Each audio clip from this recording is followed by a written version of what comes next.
दो काली तीन गोरी बहू का गृह प्रवेश। पुष्पा जी कहाँ हैं आप? जल्दी से यहाँ आइए। क्या बात है हरीश जी, आज तो आप बड़े खुश लग रहे हैं। ये लीजिए, मुंह मीठा कीजिए। पुष्पा जी, मैं हमारे पांचों बेटों का रिश्ता पक्का करके आया हूँ। क्या बात है पिताजी, ये लड्डू किस खुशी में खिलाए जा रहे हैं? ये लो, तुम तीनों भी लड्डू खाओ भाई। तीनों खुश होकर लड्डू खाने लगते हैं। पिताजी आप बात तो बताइए। मैंने तुम्हारी शादी पक्की कर दी है। ये देखो, तुम्हारी होने वाली पत्नियों की तस्वीर। किसे पूछकर आपने हमारी शादी तय की पिताजी? हम ये शादी नहीं करेंगे। सुना आपने पुष्पा, ये क्या कह रहे हैं? अजी ठीक ही तो कह रहे हैं। ये जरा देखिए तो इन लड़कियों को कितनी काली कलूटी हैं। सोचिए जरा, एक ऐसी काली लड़की हमारे घर की बहू बनकर आएगी तो रिश्तेदारों में कितनी हंसी उड़ेगी हमारी। पुष्पा जी, इंसान की सुंदरता उसके रूप से नहीं बल्कि गुणों से देखी जाती है। तुम तीनों को अपनी मर्जी से शादी करनी है तो करो, मगर अर्जुन और यश की शादी अर्पिता और मेघा से होगी। अब शादी की तैयारियां शुरू हो जाती हैं और पुष्पा के पांचों बेटों की शादी काले रंग की अर्पिता, मेघा और गोरे रंग लावण्या, काव्या और रिया से हो जाती है। अरे वाह, मेरे बेटों की पसंद तो एकदम जबरदस्त है। तीनों बहुएं एकदम चांद का टुकड़ा जो लाए हैं। और एक मेरे नास पति की पसंद, दो काली बहुएं ले आए हैं। और तो और एक फूटी कौड़ी भी दहेज में नहीं दिया इनके भिखमंगे मायके वालों ने। ओहो सासू माँ, दहेज के बदले चलता फिरता काला धन तो ससुराल भेज दिया है। इस तरह से पुष्पा की तीनों गोरी घमंडी बहुएं ससुराल के दरवाजे पर खड़ी बेचारी दोनों काली बहुओं की बहुत बेइज्जती करती हैं, जिससे उनकी आंखों में आंसू भर आते हैं और पुष्पा 5 कलश अपनी गोरी काली बहुओं के आगे रखती है। चलो अब इस कलश को दाहिने पैर से गिराकर गृह प्रवेश करो। अब पहले गृह प्रवेश मेरी प्यारी गोरी बहुएं करेंगी, उसके बाद तुम करना। ओह हाउ सो स्वीट सासू माँ। फिर पुष्पा अपनी तीनों गोरी बहुओं का गृह प्रवेश करके उनके आगे आगे गुलाब के फूल बिछाते हुए उन्हें कमरे में छोड़ने जाती है और वहीं बेचारी काली बहुएं बहुत देर तक दरवाजे पर ही खड़ी रहती हैं। अर्पिता दीदी, माँ जी अभी तक नहीं आई। आती होंगी मेघा। तभी पुष्पा वहां आती और अपनी दोनों काली बहुओं को दरवाजे पर ही खड़ा देखकर उन्हें सुनाने लगती है। अरे तुम दोनों काली कलूटी अभी तक यहीं खड़ी हो, पैर के जमीन में जम गए हैं। गृह प्रवेश करके अंदर आ जाओ। अब क्या तुम्हारे स्वागत के लिए स्वर्ग से अप्सराएं बुलाऊं? अर्पिता और मेघा गृह प्रवेश करके अंदर आ जाती हैं। तभी पुष्पा अपनी दोनों काली बहू के हाथों में झाड़ू और वाइपर देते हुए कहती है, ये लो वाइपर और झाड़ू, और दोनों अभी के अभी काम पर लग जाओ। माँ जी, हम दोनों बहुत थक गई हैं, सफाई हम सुबह कर देंगी। ज्यादा बहाने मत बना, वरना जिस दरवाजे से तुम दोनों का गृह प्रवेश करवाया वहीं से गेट आउट भी कर दूंगी। ये सुनकर अर्पिता भर आई आंखों से अपनी सास से कहती है, नहीं माँ जी, भगवान के लिए ऐसा मत कहिए। हमारे गरीब माँ बाबू जी ने हमारी शादी बहुत मुश्किल से की है, और शादी के बाद तो एक लड़की के लिए उसका ससुराल ही उसका घर होता है। ज्यादा भाषण झाड़ने की जरूरत नहीं है, चुपचाप काम करो। फिर पुष्पा काव्य के रूम में दूध लेकर जाती है। ओफो कबीर, जरा धीरे दबाओ, मुझे दर्द हो रहा है। ओके बेबी, अब ठीक है? छी छी छी, ये आजकल की लुगाइयां अपने हस्बैंड से एकदम फ्रैंक होके खुल्लम खुल्ला बातें करती हैं। क्या करूं, दूध देने जाऊं कि नहीं? फिर पुष्पा दूध लेके अपनी गोरी बहू के कमरे में आती है, जहां कबीर काव्या के पैर दबा रहा होता है। अब माँ आप यहाँ? ये क्या काव्या बहू, तो मेरे बेटे से अपने पैर दबवा रही थी? पत्नी के लिए उसका पति परमेश्वर होता है। ओह प्लीज सासू माँ, ये आपका जमाना नहीं है, और वैसे भी कबीर आपका बेटा था, but now he is my husband. Understand, you better understand. अपनी गोरी बहू को इस तरह से घमंड में बातें करते देखकर पुष्पा को बहुत बुरा लगता है और वो दूध रखकर चली जाती है। वहीं दोनों काली बहुएं देर रात तक सफाई करके सोती हैं और अगली सुबह जल्दी भी उठ जाती हैं। वहीं तीनों गोरी बहुएं देर से रेडी होकर कमरे से बाहर आती हैं।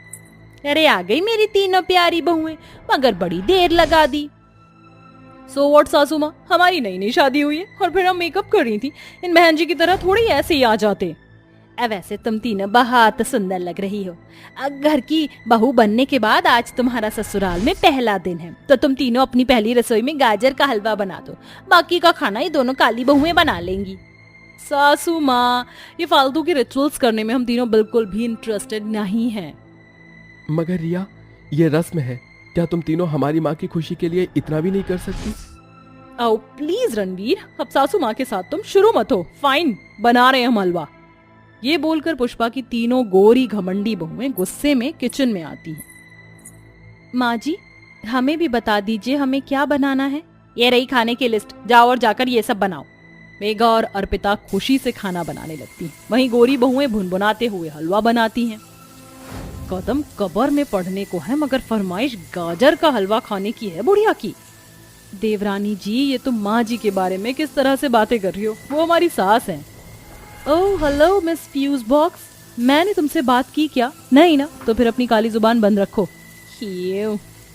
तीनों गोरी बहुएं गाजर का हलवा बना कर ले आती हैं।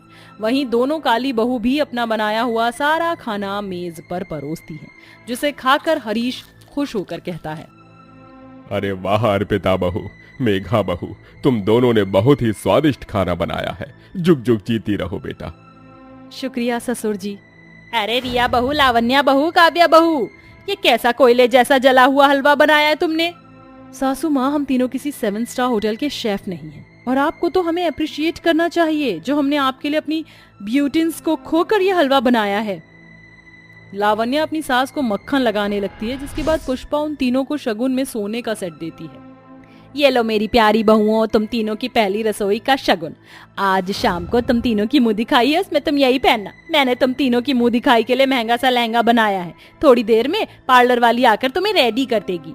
सासू माँ, आप हम तीनों से कितना प्यार करती हैं। अब तुम हो ही इतनी प्यारी। जहाँ एक तरफ पुष्पा अपनी तीनों गोरी बहू को शगुन के साथ मुंह दिखाई के लिए लहंगा देती है, वहीं काली बहू को कुछ नहीं देती। अर्पिता, माँ जी ने हमें तो मुंह दिखाई में पहनने के लिए लहंगा तो दूर, एक साड़ी भी नहीं दी। कोई बात नहीं मेघा, हम माँ की दी हुई साड़ी पहनेंगे, तो दिल छोटा मत कर। शाम को पांचों बहुओं की मुंह दिखाई शुरू होती है, जहाँ पुष्पा अपनी दोनों काली बहू को एक अलग कोने में बिठा देती है, वहीं अपनी गोरी बहू की गद्देदार सोफे पर उन्हें बिठाती है। बेटों की शादी की बहुत बहुत बधाई हो पुष्पा। शुक्रिया कामनी जी, आइए ना। फिर बारी बारी से वह सभी मुंह दिखाई करके तोहफे देती हैं। तभी वसुधा कहती है, अरे पुष्पा बहन, ये क्या सिर्फ 3 बहुओं की मुंह दिखाई? बाकी की 2 बहुएं वहाँ क्यों बैठी हैं?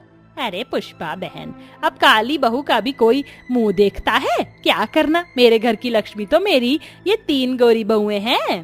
पुष्पा अपनी तीनों बहू की तारीफ कर रही होती है, तभी वहाँ मुंह दिखाई के बीच से उठकर वो घूंघट हटा देती है।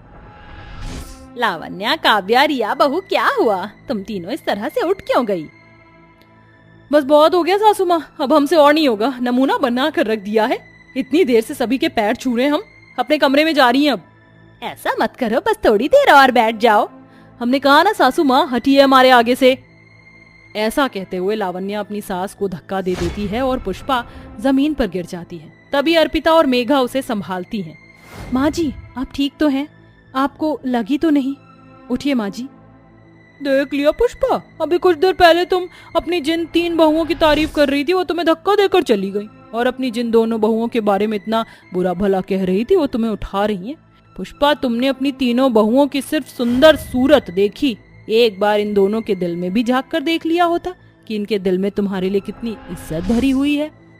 वसुधा के तानों भरी बातें पुष्पा की आंखें खोल देती है। वो अपनी गलती पर पछताते हुए कहती है, मुझे माफ कर दो बहुओं, सच में मैंने तुम दोनों के साथ बहुत ही गलत किया है। बहुएं तो घर की लक्ष्मी होती हैं, और मैंने तुम्हें जरा सा भी मान नहीं दिया, बल्कि तुम्हारा अपमान किया। माँ जी, हमारे लिए आप हमारी माँ हैं, तो फिर आपकी डांट बातों का क्या बुरा मानना। मैंने तुम दोनों का गृह प्रवेश तो ठीक से नहीं किया, मगर तुम्हारी मुंह दिखाई अच्छे से करना चाहती हूँ। चलो यहाँ बैठो। आखिर में पुष्पा दोनों काली बहुओं की मुंह दिखाई बहुत ही अच्छे से करती है, जिससे दोनों बहुत खुश होती हैं। आहाना ऑफिस में बैठी काम कर रही होती है। तभी चंदू चाय लेकर अंदर आ जाता है। मेम साहब, चाय लाया हूँ।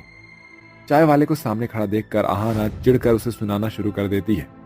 हाउ डेयर यू, बिना मेरी परमिशन के तुम अंदर कैसे आए? Get out of here. Oh I see, तुम जैसे गरीब गवार को इंग्लिश कहाँ समझ आएगी? बाहर जाओ और मेरे कहने पर अंदर आना। अब अंदर आ जाओ मेम साहब। ऐसे नहीं, इंग्लिश में बोलो। बेचारा गरीब चंदू हिचकिचाता हुआ कहता है, पता नहीं अंग्रेजी में अंदर जाए खातिर का बोलत है। अब मैं आई कम मेम साहब? हाँ, अंदर आ जाओ। चंदू आहाना को चाय देता है और आहाना गुस्से से घूरते हुए गर्म चाय उसके ऊपर फेंक देती है। ये का किया हमारे साथ मेम साहब? ये आप काहे चाय हमारे ऊपर फेंक दिए?